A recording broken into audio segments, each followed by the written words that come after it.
light. Nope. Hi, pup. What? What are you doing, Tortor? Also, according to something I read online, that little hex nut needs to be removed. Even though it didn't say anything about that in my little walkthrough. So I'm gonna take it out. I don't think it's gonna go anywhere. We'll see. I don't know. Oh, I think actually that whole thing probably lifts out, and I can take that out when I'm done. Yeah, I'll do that. And we'll see if it lifts up first. Alright, well, I've jacked up. Oh, let me turn the light on. Damn it. It's the light button, so hard to push. Alright, jack the engine up. Of course, I can't see the camera now, but I've jacked the engine up. But that little hex nut is not there anymore. It's up further. That's a good sign. And I don't think the passenger side mount moved, so maybe I missed a bolt. But I'm going to go see if the transmission mount is free.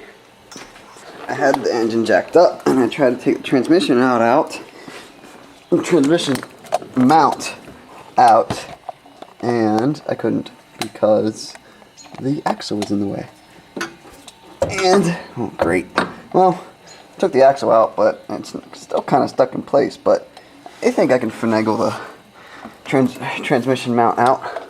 We'll see. Also, here's my new mounts and hardware. I don't really feel like taking the rest out right now, but this is the one I'm putting in. I believe this is the Black Force Industries 1.0 poly mount, I guess. And I'm gonna go take mine out and put this one in. So I figured I'd show you before I do that. Here we go. Huh. That new one looks a lot smaller. I think the bottom of that thing's a whole fluid thing. So I guess as long as they're even from the little mount, the little thing up, which they seem to be, I think they'll be good.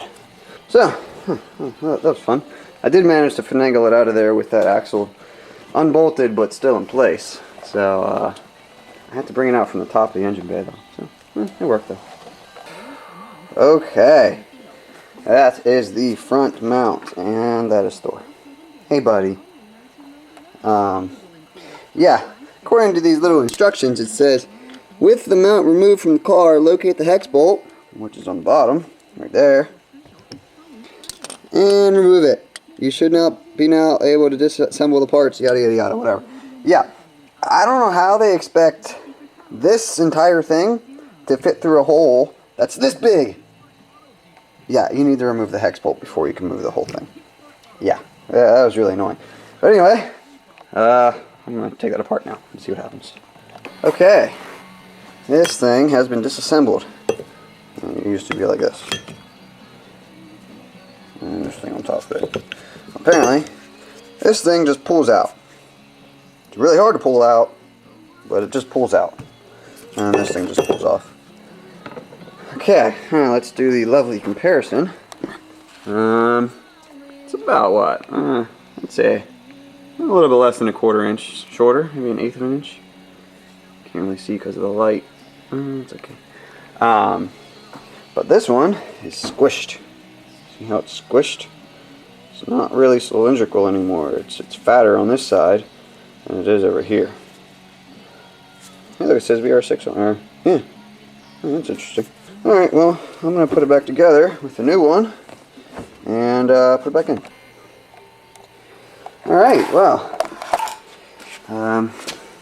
here is, dang it. What are you doing, Finny? Why are you chewing on your bed? Okay, there's the first mount installed. I haven't put the cover back on yet, but that is 14 foot-pounds right there. Didn't seem like a lot, but this thing's compressed quite a bit. And then The top one's all nice and neat and everything. So I think the top ones get torqued to about 44, but I'm gonna try to get the back one first, and that one's probably gonna suck. So here goes nothing. Well, looks like my current engine jacking job isn't doing too good, because you can't see it, but there's only about a 1/4 inch between that top piece right there and this. I can't even stick any fingers in there. So I'm going to need to move the jack around a bit and jack this side up over here. So it probably means I'm going to have to jack the oil pan. I didn't really want to do that, but we'll see. Let's see what I can do.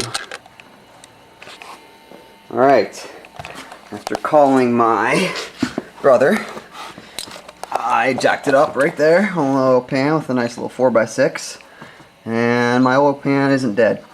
So I should be able to remove this rear mount now. Okay. Yeah, look at that. There's tons of room down there now. There's a whole couple. Actually, I'm just gonna pull it out. That works.